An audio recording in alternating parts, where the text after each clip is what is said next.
জুলাই বিপ্লবে অংশগ্রহণ করে যারা আহত হয়েছেন তাদেরকে শহীদ স্মৃতি ফাউন্ডেশনের পক্ষ থেকে সহযোগিতা পেতে হলে হাসপাতালের চিকিৎসাপত্রের সত্যায়িত কপি লাগবে বলে জানিয়েছেন সার্জিস আলম। স্বচ্ছতার জন্য এ ব্যবস্থা নেওয়া হচ্ছে বলে জানান তিনি। অনেকে চিকিৎসাপত্র জালিয়াতি করে সুযোগ সুবিধা নিতে চেয়েছিল।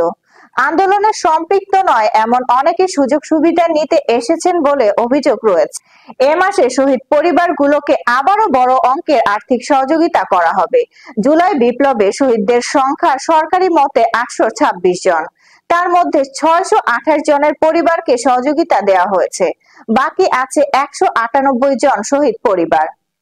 ব্যাংকে জমা 109 কোটি 20 লাখ 23 হাজার টাকার মধ্যে সহযোগিতা দেওয়া হয়েছে 47 কোটি 32 লাখ টাকার মতো। এখনো 61 কোটি টাকার মতো অ্যাকাউন্টে আছে। এছাড়া আন্দোলনে আহত 11,306 জনের মধ্যে 1,601 জনকে সহযোগিতা দেওয়া হয়েছে। আমরা সরকারের কাছে আহতদের একটা লিস্ট চেয়েছিলাম, তারা এটি দিয়েছে। জাতীয় নাগরিক কমিটির মুখ্য সংগঠক বলেন, জুলাই স্মৃতি ফাউন্ডেশনের জন্য প্রত্যেক বিভাগে একটি করে অফিস নেওয়া হবে, যাতে অর্থের জন্য নিহত ও আহতদের পরিবারকে ঢাকায় আসতে না হয়। আবার তাদের পরিবারের কেউ ফাউন্ডেশনে এসে যেন খারাপ ব্যবহার না পায়, কেউ করলে তার বিরুদ্ধেও ব্যবস্থা নেওয়া হবে। বিস্তারিত থাকছে নিউজ ডেস্কে। আমাদের ফাউন্ডেশনে আর্থিক সহযোগিতা এসেছে 109 কোটি 20 লক্ষ। আমরা আমাদের জায়গা থেকে এখন পর্যন্ত আর্থিক সহযোগিতা প্রদান করেছি। আমাদের যারা শহীদ পরিবার এবং আহত রয়েছেন তাদেরকে আমাদের জায়গা থেকে 47 কোটি 32 লক্ষ।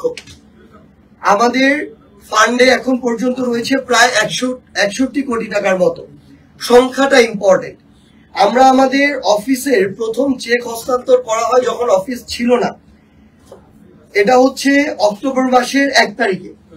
আমাদের অফিসের কার্যক্রম প্রথম প্রাথমিকভাবে শুরু হয়েছে অক্টোবরের 15 তারিখে। গুরুত্বপূর্ণ যে বিষয়টি সেটি হচ্ছে এমআইএস, যেটা হচ্ছে আমাদের স্বাস্থ্য মন্ত্রণালয়ের ডেটা সেন্টার। সেখানে এখন পর্যন্ত ভেরিফাইড আমরা ওই জিনিসটাকে আমাদের একটা গুরুত্বপূর্ণ প্যারামিটার, যেহেতু সেটা সরকারের, সেখানে এখন পর্যন্ত ভেরিফাইড শহীদের লিস্ট, যেটা কয়েকদিন আগে 2-3 দিন আগে প্রকাশ করা হয়েছে, সেখানে শহীদের সংখ্যা 826। এর মধ্যে আমরা অলরেডি আমাদের ফাউন্ডেশন থেকে চেক হস্তান্তর করেছি 628 জনকে। 826 এর মধ্যে 628 অলরেডি আমরা দিয়ে দিয়েছি, মানে আর আমাদের মাত্র 198 জন শহীদ পরিবারের কাছে পৌঁছানো বাকি আছে ওই ভেরিফাইড লিস্ট অনুযায়ী। এরপরে এমআইএস এর ভেরিফাইড লিস্টে এখন পর্যন্ত আহত হচ্ছে, আমরা মাত্র চেক করেছি 11,306। সেখান থেকে আমরা আহতদের কাছে পৌঁছেছি 1,601। এখানে সংখ্যাটাতে একটা দূরত্ব রয়েছে। এর কারণটা এখন আমরা আসি। আমাদের গুরুত্বপূর্ণ কিছু বিষয় হচ্ছে এই যে এমআইএস এর যে ভেরিফাইড যে লিস্টটা, এই তথ্যগুলো তারা সিভিল সার্জন অফিস অথবা জেলা প্রশাসকের যে অফিস তার মাধ্যমে সংগ্রহ করেছিল। আমরা আমাদের ফাউন্ডেশনে আবার নতুন করে আমরা আমাদের জায়গা থেকে একটি অ্যাপ্লিকেশন চেয়েছিলাম, কারণ এখন পর্যন্ত এই যে এমআইএস এর লিস্ট, আমরা তাদেরকে অনেকবার অনুরোধ করেছি আপনারা এটার গ্যাজেট প্রকাশ করুন, কারণ যখন গ্যাজেট প্রকাশ করা হবে তখন এটা আমরা ভেরিফাই ধরে নিব। এখন তারা এটা তাদের জায়গা থেকে এই লিস্টটা সংশোধিত লিস্ট প্রকাশ করছে। আপনারা যদি লক্ষ্য করেন, এই 11,306টাও কিছুদিন আগে, মাসখানেক আগে 24,000 ছিল।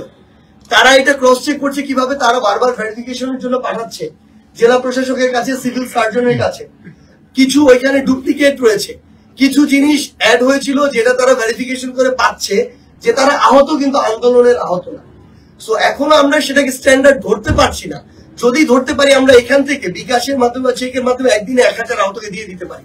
আমরা 11 দিনে 11,000 আহতকে ফান্ড দিয়ে দিতে পারি।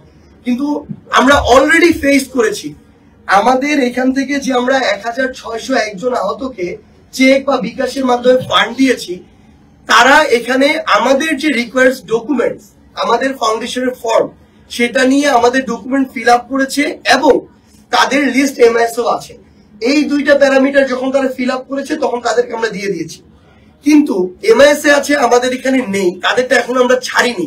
রিজন একটাই, এমআইএস কে আমরা সরাসরি জিজ্ঞাসা করেছি, আপনারা যদি বলেন যে আমাদের এটা ফুললি ভেরিফাইড, আমরা আমাদের উপর এখন ওই ট্রাস্টটা করছি, আমরা গ্যাজেট প্রকাশ করে দিচ্ছি, তাহলে ওটাকে স্ট্যান্ডার্ড ধরে আমরা দিয়ে দিতে পারি।